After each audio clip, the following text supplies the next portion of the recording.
2025 भर्तियों का वर्ष आज ही सुनिश्चित करें अपना सिलेक्शन और डाउनलोड करें तैयारी कर लो ऐप। नमस्कार, एजुकेशन नगरी में आपका स्वागत है और मैं हूं आपके साथ विनीत। राजस्थान में आरएएस के बाद फर्स्ट ग्रेड भर्ती के अभ्यर्थी लगातार सरकार से गुहार लगा रहे हैं। एक हफ्ते का समय हो चुका है और अभी भी लगातार धरने पर बैठे हैं और सिस्टम में बैठे लोगों से और सरकार से गुहार लगा रहे हैं। आरपीएससी से गुहार लगा रहे हैं कि कुछ दिन का समय दे दीजिए, और समय इसलिए दे दीजिए क्योंकि दो परीक्षाएं एक साथ करवाई जा रही हैं। एनटीए की यूजीसी नेट परीक्षा और आरपीएससी द्वारा करवाई जा रही फर्स्ट ग्रेड की परीक्षा एक साथ में है। अभ्यर्थियों के सामने असमंजस की स्थिति यह है कि कौन सी परीक्षा दे और कौन सी ना दे। क्या यूजीसी नेट छोड़ दे या फर्स्ट ग्रेड की परीक्षा छोड़ दे, क्योंकि दोनों परीक्षाएं नहीं दे सकते। पढ़ाई भी करनी है और परीक्षा भी देनी है। मान लिया कि पढ़ाई कर दी, तब भी परीक्षा दोनों एक साथ नहीं दे सकते। दोनों परीक्षाएं एक साथ करवाई जा रही है। इनकी मांगे जायज हैं। लगातार यहां पर महेश नगर में जेडीए पार्क में भूख हड़ताल पर बैठे हैं 5 बच्चे। तबीयत खराब हो रही है, अस्पताल पहुंचाए जा रहे हैं, वापस अस्पताल से यहां आ रहे हैं, वापस तबीयत खराब हो रही है तो वापस अस्पताल जा रहे हैं। लगातार सरकार से मांग कर रहे हैं, लेकिन सुनने वाला कोई नहीं है। आश्वासन देने वाले भी गायब हो गए। मदन राठौड़ ने आश्वासन दिया था कि आपकी मांगे सुन ली जाएगी, सूक्ष्म स्तर पर बात पहुंचा दी जाएगी, लेकिन अभी तक ये सूक्ष्म स्तर समझ में नहीं आ रहा कि कहां है। राजेंद्र राठौड़ लगातार आरएएस भर्ती को भी लेकर कह रहे हैं और डिप्टी सीएम ने जोधपुर में फर्स्ट ग्रेड और आरएएस दोनों को लेकर बयान दिया था कि 2 से 3 दिन में इनका काम हो जाएगा, लेकिन नहीं हुआ।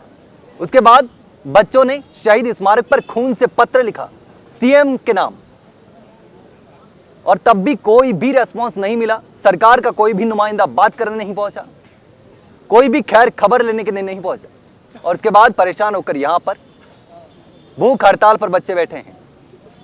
लगातार सरकार से न्याय की गुहार लगा रहे हैं कि हमारे साथ गलत हो रहा है। 2 परीक्षाएं एक साथ नहीं दे सकते, क्योंकि दोनों परीक्षाएं एक ही कैटेगरी की है लगभग। तो नेट भी देनी है और फर्स्ट ग्रेड भी देनी है, तो या तो नेट छोड़े या फर्स्ट ग्रेड छोड़े। और इसी असमंजस को लेकर ये जो अभ्यर्थी हैं वो यहाँ पर बैठे हुए हैं, बाबा साहब के चरणों में बैठे हुए हैं, जो कि संविधान के निर्माता हैं। इसीलिए न्याय की उम्मीद में यहाँ बैठे हैं कि काश हमारे साथ भी न्याय हो जाए, संविधान के तहत न्याय मिल सके। तो क्या कहना चाहेंगे? लगातार यहाँ पर बैठे हैं, परेशान हो रहे हैं, बच्चे भूख हड़ताल पर बैठे हैं, अभी तो कुछ सुनने नहीं आया। नहीं, अभी कोई सुनने नहीं आया। इन बच्चों को 6 दिन हो गए यहाँ पे बैठे हुए, और 4 दिन हो गए भूख हड़ताल में बैठे हुए। न कोई सरकार से आ रहा। प्रदेश अध्यक्ष ने आश्वासन दिया था कि हम आपको 2 दिन में काम करवा देंगे। अब उन्होंने अभी कोई रिप्लाई नहीं आया, न वो मिल रहे हमसे। हम ये कहना चाह रहे हैं कि फर्स्ट ग्रेड का एग्ज़ाम और नेट यूजीसी का एग्ज़ाम दोनों एक साथ हो रहे हैं एग्ज़ाम। अब आप मुझे बताइए, जब सीएम साहब की मीटिंग दिल्ली में हो, राजस्थान में हो मीटिंग, तो एक जगह अटेंड करेंगे। इसके चलते भी यूपी में बीजेपी की सरकार है, उन्होंने भी इसको पोस्टपोन कर दिया यूजीसी नेट के चलते। तो बिजन लाल जी हम सुना ही नहीं ले रहे, न इनके मंत्री सुन रहे। अब यहाँ पे इन बच्चों ने 4 दिन से कुछ खाना नहीं खाया।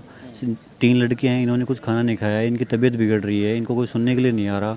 अब बच्चे बोल रहे हैं हम जाए तो कहाँ जाएँ।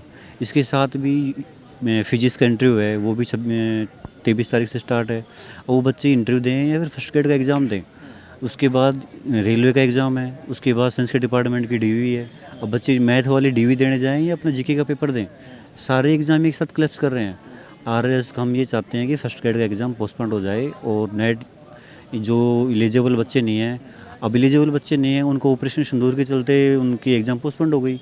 जो बॉर्डर वाली यूनिवर्सिटी है, उन्होंने एग्ज़ाम पोस्टपोन कर दी, तो अभी उनके एग्ज़ाम चल रही हैं, तो अभी उनका रिजल्ट नहीं आया। अगर एग्ज़ाम डेट पे होता है तो बच्चे एलिजिबल नहीं होंगे। उन बच्चों की संख्या 1.5 लाख है। तो हम सरकार से ये कह रहे हैं कि एग्ज़ाम पोस्टपोन की जाए। तो सरकार से यही मांग कर रहे हैं कि नेट और फर्स्ट ग्रेड की एग्ज़ाम पोस्टपोन, जो साथ में टकरा रही है डेट है, तो पोस्टपोन किया जाना चाहिए। यहाँ लगातार जो महिला अभ्यर्थी लड़कियाँ हैं वो भी यहाँ बैठी हैं, जो भूख हड़ताल पर भी बैठी हैं कई लड़कियाँ। लगातार सरकार से न्याय की उम्मीद कर रहे हैं, उम्मीद लेकर यहाँ बैठे हैं बाबा साहब के चरणों में। लेकिन क्या उम्मीद अब सरकार से लगातार यहाँ पर बैठे हैं, क्या कहना चाहेंगे? लगातार आप तो भूख हड़ताल पर बैठे हैं, आपकी तबीयत भी खराब हो गई थी, यहाँ से अस्पताल ले जाया गया था, वापस आप यहाँ पहुँचे हैं, तो क्या कहना चाहेंगे? किस तरीके से लगातार भूख हड़ताल पर बैठे हैं, लेकिन यहाँ तक अभी तक सरकार का कोई नुमाइंदा आया नहीं बात करने? सरकार का कोई नुमाइंदा अभी तक पूछने तक नहीं आया। मेरी तबीयत कल दिन में भी ज़्यादा डाउन थी, यहाँ डॉक्टर से चेकअप करने लिए आए थे, तब भी मेरी ये पल्स रेट मेरी हाई जा रही थी। शाम को मेरी तबीयत ज़्यादा बिगड़ी, मेरा पल्स रेट तब भी हाई आ रही थी, और क्या शुगर लेवल भी मेरा डाउन जा रहा था, बुखार आ रहा था, सर दर्द हो रहा था। हॉस्पिटल, जयपुरिया हॉस्पिटल, जो डॉक्टर ऐसे खुद को, हम अपन उनको भगवान मानते हैं ना, वो देख के हंसते हैं, ऐसे मजाक बनाते हैं कि ये सारे ड्रामे कर रहे हैं। वहाँ पे 20 मिनट तक कोई देखने तक नहीं आया। मैं ऐसे डॉक्टर्स को भी मैं ये बोलूँगी, उनको सस्पेंड करके घर बिठा देना चाहिए। इंसान मरने वाला हो तब भी वहाँ कोई पहुँचने वाला नहीं था। मतलब यहाँ तो परेशान हो ही रहे हैं, लेकिन जहाँ इलाज लेने जा रहे हैं सरकारी अस्पताल है वहाँ इलाज करने वालों को मैं ये बोलती हूँ, भाई उनको ड्रामे लग रहे हैं तो वो चेकअप करवाते क्यों नहीं है? चेकअप करवा के भेजो ना, गवर्नमेंट को भी भेजो कि इनके ड्रामे हैं या हकीकत है ये। और भजन लाल जी से हम कोई नाजायज मांग तो मांग नहीं रहे। अब उनको ये लग रहा हो कि सारे बच्चे आए और मेरे पैर पकड़े, तो मैं साफ बोलना चाहूंगी कि मैं किसी के पैरों में जाके तो कभी नहीं गिरूंगी, क्योंकि हमारी मांगे सारी जायज है। हमने कोई नाजायज मांग उनसे कर नहीं रहे कि उनके जाके हम उनके पैर पकड़े।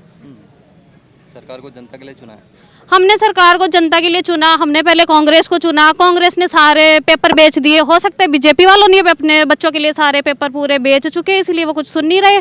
पर अब तो मैं आप मीडिया के थ्रू ऐसे बोलना चाहूँगी कि मैं मेरी ज़िंदगी में कभी इन दोनों सरकारों को वोट कभी नहीं दूंगी, और ना मेरी फैमिली को कभी देने दूंगी। हमें सरकार चाहिए ही नहीं। और जो सारे विधायक, 40 से ज़्यादा विधायक बैठे हैं, मंत्री बैठे हैं, अरे उनको सबको ये मांग जायज लग रही है, सब आश्वासन दे रहे हैं, सब बोल रहे हैं तुम्हारी मांग जायज है, फिर वो सारे के सारे अब गायब कहाँ हैं? मुझे समझ नहीं आ रहा। वो मदन जी राठौड़ जी ने मुझे खुद बोला था कि अनशन पे मत बैठना, धरना हटा दो, 2 दिन में आपकी एग्जाम पोस्टपोन हो जाएगी। मैं उनसे भी पूछना चाहती हूँ, वो काम मुंह छुपा के बैठे हैं और इसी को बोलते हैं थूक के चाटना। जो सारे विधायक, सारे मंत्री थूक थूक के चाट रहे हैं, सारे बिल में घुस गए। अब कहाँ है वो सारे? बाहर निकल के नहीं आ रहे, कोई सुनना नहीं चाह रहा हमारी। आश्वासन देने वाले तो गायब हो गए, क्योंकि पहले दूसरे अभ्यर्थियों को भी आश्वासन क्या गारंटी दी थी, लेकिन गारंटी देने के बाद वो नजर नहीं आ रहे। तो अरे आपको भी, हाँ, बात करी थी मदन राठौड़ ने। अरे अब उन्होंने हमें आश्वासन दिया था, बात की थी, अब तो वो हमारे फोन तक नहीं उठा रहे।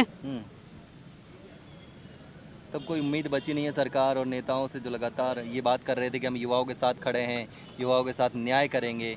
और इसी मुद्दे पर सरकार में भी आई थी, सत्ता में आई थी पार्टी। ये पार्टी आई थी, मुझे लग रहा है ये भजन लाल जी को भी कुर्सी छोड़ के बाहर आ जाना चाहिए। तो अब अभ्यर्थियों की क्या मांगे हैं, आप क्या चाहते हैं सरकार से, क्या होना हम सरकार से यही चाह रहे थे, एक तो हमारी सीटें 18,000 से ज्यादा शिक्षा विभाग में सीट खाली पड़ी है, 2,000 पे पोस्ट निकाल दी। हम 6 लाख स्टूडेंट एग्जाम देने वाले हैं, उन 2,000 में हमारे हिस्से में कितनी एग्जाम, वो कितनी पोस्ट आएंगी? टोटल 18,000 सीटें खाली हैं, 18 से भी ज्यादा ही खाली हैं। उसमें से 2,000 तो कम से कम उनको 8-10 हज़ार तो निकालनी चाहिए थी ना। कब निकालेंगे फिर? वो MA फाइनल वाले हैं, BEd फाइनल वाले हैं, उनके फॉर्म भरवा लिए। ऑपरेशन सिंदूर की वजह से यूनिवर्सिटियों ने पेपर आगे कर दिए, उनके रिजल्ट नहीं आए, उनकी क्या गलती है? ऊपर से UGC नेट का हर बार फिक्स होता है कि जून में पेपर होता है, यूनिवर्सिटी का भी फिक्स होता है कि जून जुलाई में पेपर होता है, RPSC का एग्जाम कभी जून जुलाई में होता ही नहीं। इस बार क्यों किया उन्होंने? अच्छा, मतलब पहले से अगर प्लान करके चलती RPSC तो बच्चों को ये खामियाजा नहीं भुगतना पड़ता। उन्होंने UGC नेट पेपर साथ में आ गया, स्कूल लेक्चर का पेपर साथ में आ गया, फिजिक्स वालों के इंटरव्यू साथ में आ गए। इंटरव्यू में वो फेल हो जाएंगे, क्या वो फर्स्ट ग्रेड में बैठेंगे नहीं?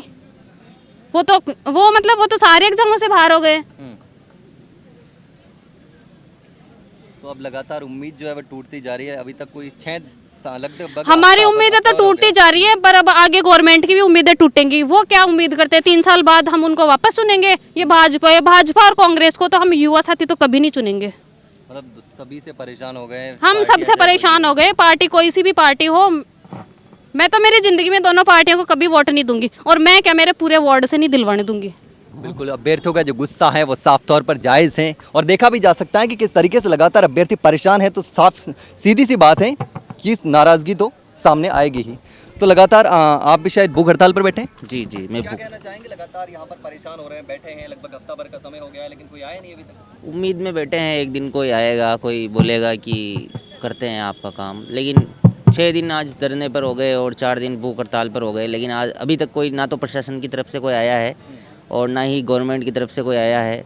सिर्फ चारों तरफ जिधर भी गए सब तरफ से आश्वासन मिले। CM से मिल गए, भजन लाल जी से मिल गए, भजन लाल जी ने क्या बोला? आश्वासन दिया कि आपका काम हो जाएगा, लेकिन अभी तक कोई काम नहीं हुआ।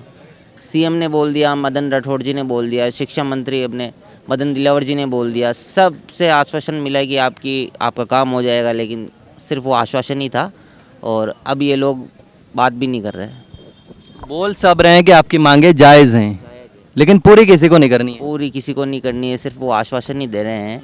अब एक ही रास्ता है हाई कोर्ट के लिए, तो अब लोग गए हैं उधर, तो अब लगता है कोर्ट से कुछ मिल जाए, बाकी तो बैठे हैं यहाँ पे भूख हड़ताल पर।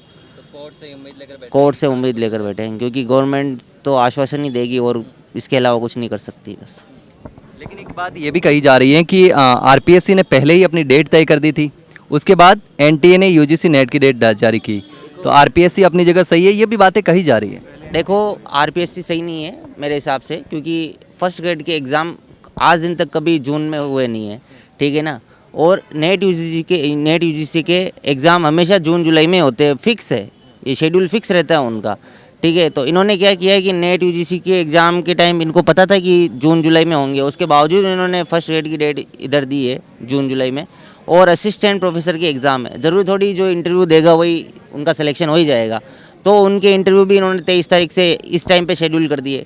संस्कृत के डीवी इधर कर दिए, ठीक है। ऑपरेशन सिंदूर के चलते कॉलेजों के अंदर एग्ज़ाम लेट करवाए, तो अब हमारी थोड़ी गलती है कि अब उनके रिजल्ट नहीं आएंगे तो एग्ज़ाम में कैसे बैठेंगे वो लोग, तो इतने सब कर दिए। उसके बावजूद भी आरपीएससी ने कोई एक्शन नहीं लिया। इनको पता था कि नेट यूजीसी के एग्ज़ाम होंगे जून के अंदर, फिर भी इन्होंने जून में डेट डाली। आप क्या कहना चाहेंगे? आप ये यूजीसी नेट का एग्ज़ाम था और फर्स्ट ग्रेड का एग्ज़ाम था, इन्होंने फर्स्ट ग्रेड का कैलेंडर डाला था, उसके बाद ये इन्होंने काफ़ी एग्ज़ाम चेंजेस किए हैं, जैसे ये स्टैटिकल डिपार्टमेंट में और काफ़ी डिपार्टमेंट में डेट को चेंज कर देते हैं। आरपीएससी को पता था कि जून और दिसंबर में नेट का एग्ज़ाम होता है, तो ये नेट का एग्ज़ाम चेंज क्यों नहीं हो सकता? जब और डेट ये चेंज कर सकती है आरपीएससी, तो फर्स्ट ग्रेड का भी चेंज कर सकती है ना भाई। उसकी सब्जेक्ट आपस में टकरा रहे हैं तो एग्ज़ाम 2-3 महीने पोस्टपोन्ड हो जाए। और आरपीएससी ने किए भी ऐसा, ई-सेप का एग्ज़ाम था वो 3 बार पोस्टपोन्ड हुआ है। तो लगातार युवा गुहार लगा रहे, तो मैं आपसे जानना चाहूँगा, आरपीएससी अपने स्तर पर भी तो ये युवाओं के साथ न्याय कर सकती है, क्योंकि आरपीएससी पर भी लगातार सवाल खड़े हो रहे हैं। वो खुद चाहे, उसके पास पावर है, आरपीएससी खुद फैसला ले सकती है और एग्ज़ाम आगे बढ़ा सकती है। आरपीएससी सरकार के सहारे पर चल रही है और सरकार युवाओं को इग्नोर कर रही है इस टाइम। लेकिन जिस उम्मीद के साथ हम बीजेपी सरकार को लेके आए थे, वो उन उम्मीदों पर खरा नहीं उतर रही है, क्योंकि जिस तरह कांग्रेस ने पेपर लीक वाक हुआ था, सारा सिस्टम, कांग्रेस सरकार गई इसी वजह से थी कि जो स्टूडेंट को इग्नोर किया था, पेपर लीक किया था हर भर्ती में, उसको उसी राह पर बीजेपी निकली हुई है। तो अगर ऐसे करोगे तो 3 साल बाद चुनाव है, कोई युवा आपके साथ खड़ा नहीं हो, क्योंकि अगर आपने युवाओं को इग्नोर कर दिया तो भाई युवाओं के बिना तो सरकार बना ही नहीं सकते ना। तो एक साथ इंसान 4 चीज़ें हैं, संस्कृत विभाग का डीवी है और असिस्टेंट प्रोफेसर फिजिक्स का भी डीवी है और इंटरव्यू है, सॉरी, और क्या बोलते हैं यूजीसी नेट का एग्ज़ाम है और फर्स्ट ग्रेड का एग्ज़ाम। 4 चीज़ें एक साथ एक टाइम पे कैसे करा सकते हो आप लोग? तो बच्चे तो भ्रमित होंगे ही ना, बच्चे परेशान होते डोल रहे हैं, आश्वासन पर आश्वासन देते जा रहे हो, कोई क्लियर स्थिति बता नहीं रहा है। भाई सरकार को सोचना चाहिए कि जिस उम्मीद में हम आपको लेके, मैं तो भजनलाल जी से खुद कहना चाहता हूँ, आपकी एक मीटिंग क्या बोलते हैं आपके खुद गांव क्या भरतपुर में है, एक मीटिंग आपकी गंगानगर में, एक साथ आप 2 जगह मीटिंग कैसे ले सकते हो?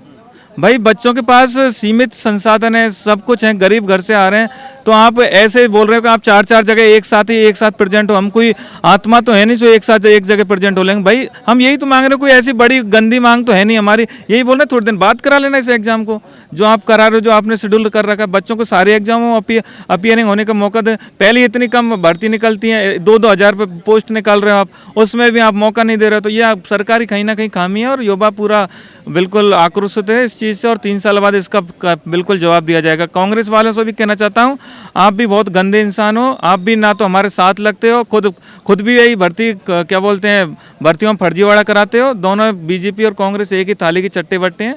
युवाओं को इन दोनों पार्टियों का बहिष्कार करना चाहिए। बिल्कुल, तो आप युवाओं का दर्द परेशानी साफ तौर पर सुन सकते हैं कि किस तरीके से राजस्थान का युवा परेशान है। और ऐसा नहीं है कि पहली बार युवा परीक्षा को स्थगित करने या कुछ दिन आगे बढ़ाने की मांग कर रहे हैं, पहले भी ऐसा हुआ है, चाहे आरएएस भर्ती की परीक्षा हो या फर्स्ट ग्रेड की परीक्षा हो या और कोई परीक्षा हो, परीक्षाएं स्थगित हुई हैं। लेकिन इस बार लगातार राजस्थान का युवा परेशान हो रहा है, लगातार सरकार से गुहार लगा रहा है, न्याय की मांग कर रहा है। यहाँ भूख हड़ताल पर बैठे हैं बच्चे, और सिर्फ और एक छोटी सी मांग है, ना कोई पदों में वृद्धि की मांग है, ना कोई धन दौलत मांग रहे हैं, ना कुछ और मांग रहे हैं।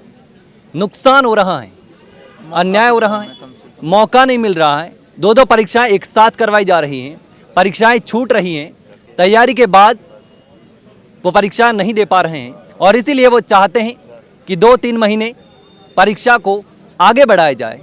लेकिन आखिर होगा क्या? अब ये सरकार जाने या आरपीएससी जाने के अंदर क्या चल रहा है, क्योंकि जिस तरीके से नेताओं के बयान लगातार सामने आ रहे हैं, चाहे वो मदन राठौड़ हो जो कि भारतीय जनता पार्टी के प्रदेश अध्यक्ष हैं, या फिर राजेंद्र राठौड़ हो जो लगातार विपक्ष में रहते हुए भी युवाओं को न्याय दिलाने की बात कर रहे थे, लेकिन अब जो उनके बयान सामने आ रहे हैं वो ये हैं कि हमने तो ये बोला था कि युवाओं के साथ न्याय होगा, पेपर भर्ती में जो पेपर चोर हैं उनके साथ उनको जेल में डाला जाएगा, कार्रवाई की जाएगी, लेकिन परीक्षाएं आगे बढ़ाने, भर्ती रद्द करने जिस तरीके से एसआई भर्ती को लेकर लगातार मुद्दा उठ रहा है, उनको लेकर हमने ऐसा कुछ नहीं कहा।